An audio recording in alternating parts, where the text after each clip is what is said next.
Shalom, selamat pagi Bapak Ibu Saudara sekalian. Kita akan kembali mendengar renungan Manarema. Sebelumnya kita akan sama-sama berdoa terlebih dahulu. Bapa, bersyukur kami boleh mendengar kebenaran firman-Mu. Apa yang akan kami dengar, Tuhan memampukan kami untuk menjadi pelaku firman Tuhan.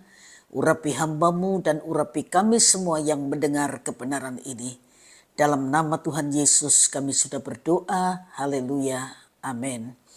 Bapak Ibu Saudara sekalian, pagi ini kita akan sama-sama belajar sebuah kebenaran yang saya beri tema Bintang Raja.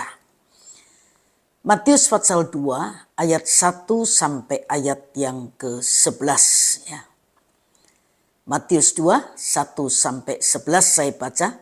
Sesudah Yesus dilahirkan di Bethlehem di tanah Yudea pada zaman Raja Herodes, datanglah orang-orang Majus dari timur ke Yerusalem dan bertanya-tanya, di manakah dia raja orang Yahudi yang baru dilahirkan itu? Kami telah melihat bintangnya di timur dan kami datang untuk menyembah dia. Ketika Raja Herodes mendengar hal itu, terkejutlah ia beserta seluruh Yerusalem.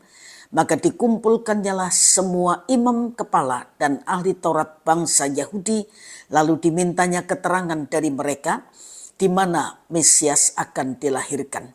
Mereka bertanya kepadanya di Bethlehem di tanah Yudea, karena demikianlah ada tertulis dalam kitab Nabi, dan engkau Bethlehem tanah Yehuda, engkau sekali-kali bukanlah yang terkecil di antara mereka yang memerintah Yehuda, karena daripadamulah akan bangkit seorang pemimpin yang akan menggembalakan umatku Israel. Lalu dengan diam-diam Herodes memanggil orang-orang Majus itu dan dengan teliti bertanya kepada mereka bila mana bintang itu nampak. Kemudian ia menyuruh mereka ke Bethlehem, katanya, pergi dan selidikilah dengan seksama hal-hal mengenai anak itu, dan segera sesudah kamu menemukan dia, kabarkanlah kepadaku supaya aku pun datang menyembah dia. Setelah mendengar kata-kata raja itu, berangkatlah mereka. Dan lihatlah bintang yang mereka lihat di timur itu mendahului mereka hingga tiba dan berhenti di atas tempat di mana anak itu berada. Ketika mereka melihat bintang itu, sangat bersukacitalah mereka. Maka masuklah mereka ke dalam rumah itu dan melihat anak itu bersama Maria ibunya, lalu sujud menyembah dia. Mereka pun membuka tempat harta bendanya dan mempersembahkan persembahan kepadanya, yaitu emas, kemenyan, dan mur. Bapak Ibu Saudara yang dikasihi Tuhan, dalam kepercayaan dunia kuno, pergerakan benda langit menjadi tanda peristiwa penting di dunia, termasuk momen kelahiran penting dalam suatu kerajaan. Bintang di timur menandakan lahirnya Raja Agung yang sudah sepatutnya disambut dengan penyembahan. Orang-orang Majus datang mencari Yesus. Tidak ketinggalan juga Herodes yang menanyakan tentang Yesus dengan berdalih bahwa dia ingin ikut menyembah raja yang baru lahir itu. Raja dari kerajaan surga memang bukan sosok biasa dalam arti seperti yang mereka kira. Tempat kelahirannya bukan di Yerusalem, ibu kota yang megah, melainkan Bethlehem, kota yang terkecil di Yehuda. Tetapi Matius menegaskan bahwa Bethlehem sekali-kali bukanlah terkecil, bahkan ke sana dilahirkan, di sanalah dilahirkan sang raja penguasa sorga. Orang-orang Majus yang dituntun bintang itu menemui bayi Yesus dan sujud menyembah dia. Sedangkan Herodes justru tidak diperbolehkan mendekat kepadanya. Bayi Yesus memang menyimpan misteri iman.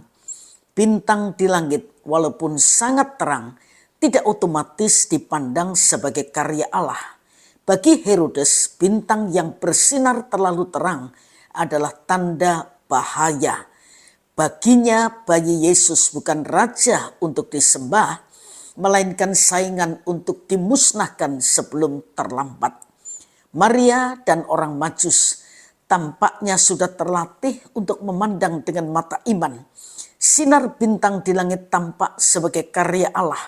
Bagi orang Majus, bintang adalah petunjuk ilahi yang harus diikuti, dan bayi kudus yang sebentar lagi akan menjadi kejaran Herodes adalah raja yang mereka cari, raja yang memegang kuasa ilahi atas seluruh dunia.